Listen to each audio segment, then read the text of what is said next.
दोस्तों iOS 18.3.1 का जो अपडेट है वो आपके आईफोन में आ चुका होगा। ये जो अपडेट है वो ज़्यादा बड़ा अपडेट नहीं है। 637 MB का अपडेट मेरे आईफोन 16 प्रो में आया हुआ है, तो ऐसा ही कुछ आपका भी होगा, आपके फ़ोन में भी अपडेट आया हुआ। तो चलिए दोस्तों, हम बात करते हैं इस अपडेट के बारे में कि ये जो अपडेट है वो आपको अपने आईफोन में इंस्टॉल करना क्यों ज़रूरी है। अपडेट को मतलब अपने आईफोन को अपडेट करना क्यों ज़रूरी है iOS 18.3.1 पे। तो सबसे पहले दोस्तों हम बात करते हैं, जैसा अगर आप यहाँ पे देखेंगे कि ये जो अपडेट नोट्स है इसमें लिखा हुआ है कि ये जो मतलब अपडेट है वो इंपॉर्टेंट बग फिक्सेस है और साथ ही साथ सिक्योरिटी अपडेट्स है जो कि रिकमेंडेड है सारे यूजर्स के लिए। तो क्या कुछ है इसमें, चलिए वो हम जानते हैं कि क्यों ये जो अपडेट है वो जरूरी है करने के लिए। तो जैसा अगर हम यहाँ पे अगर अपडेट नोट्स की बात करें तो आप देखेंगे यहाँ पे कि जो सिक्योरिटी कंटेंट है iOS 18.3.1 का वो क्यों जरूरी है, क्या है इसमें।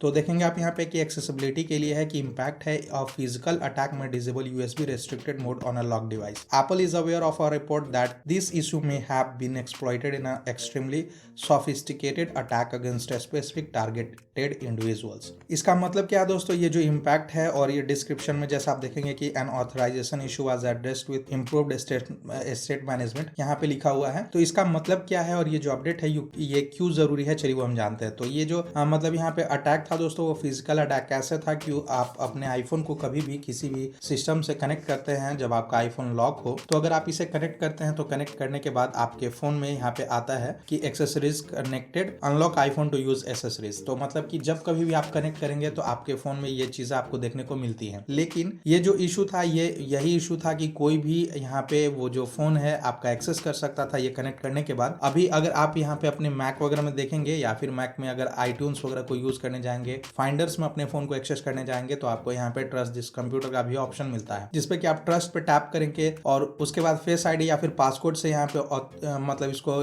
ऑथेंटिकेट करेंगे, तभी जाके आपका जो फोन है, जो आईफोन है, वो आपके मैक पीसी वगैरह में दिखाना शुरू करेगा। तो यही दोस्तों यहाँ पे प्रॉब्लम थी कि कोई भी यहाँ पे फिजिकली अगर कोई लॉक में आपके फोन को कनेक्ट करता था तो यहाँ पे जो ऑथेंटिकेशन का जो मैसेज आता था वो नहीं आता था, वो डायरेक्टली वहां पे कनेक्ट हो जाता था कोई भी डिवाइसेस में। तो ये जो प्रॉब्लम था दोस्तों, इसको एड्रेस करके एप्पल ने इसे मतलब फिक्स किया। जैसे आप देखेंगे कि रेस्ट्रिक्टेड मोड लॉक डिवाइसेस के लिए, मतलब कि जब भी आपका फोन है लॉक डिवाइस रहेगा और उस टाइम अगर कोई केबल कनेक्ट करता है अपने फ़ोन को एक्सेस करने के लिए, आपका फ़ोन को एक्सेस करने के लिए पीसी, विंडोज़ वगैरह में या फिर मैक में कनेक्ट करता है, तो उस केस में यहाँ पे जो रेस्ट्रिक्टेड मोड है वो डिसेबल हो जाता है और डायरेक्टली आपका फ़ोन है वो कनेक्ट हो जाएगा। ये कनेक्ट होने से क्या होगा दोस्तों कि आपका जो फोटोज़ है, वीडियोज़ है, वो कोई भी एक्सेस कर सकता है आसानी से। अभी जैसे मैंने आपको यहाँ पे दिखाया कि मैंने ट्रस्ट किया, तो ट्रस्ट करने के बाद ही वो वहाँ पे शो करेगा। ट्रस्ट करने के लिए मुझे पासवर्ड डालना होगा या फिर फेस आईडी से ऑथेंटिकेट करना होगा। लेकिन ये प्रॉब्लम के चलते कोई भी अटैकर जो था वो डायरेक्टली आपके फ़ोन को कनेक्ट करके आपके फोटोज़, वीडियोज़ वगैरह को एक्सेस कर पाएगा, मतलब आपके फ़ोन के सारे डेटा को एक्सेस कर सकता था। तो ये चीज़ें फिक्स करने के लिए ये जो अपडेट है वो लाया गया।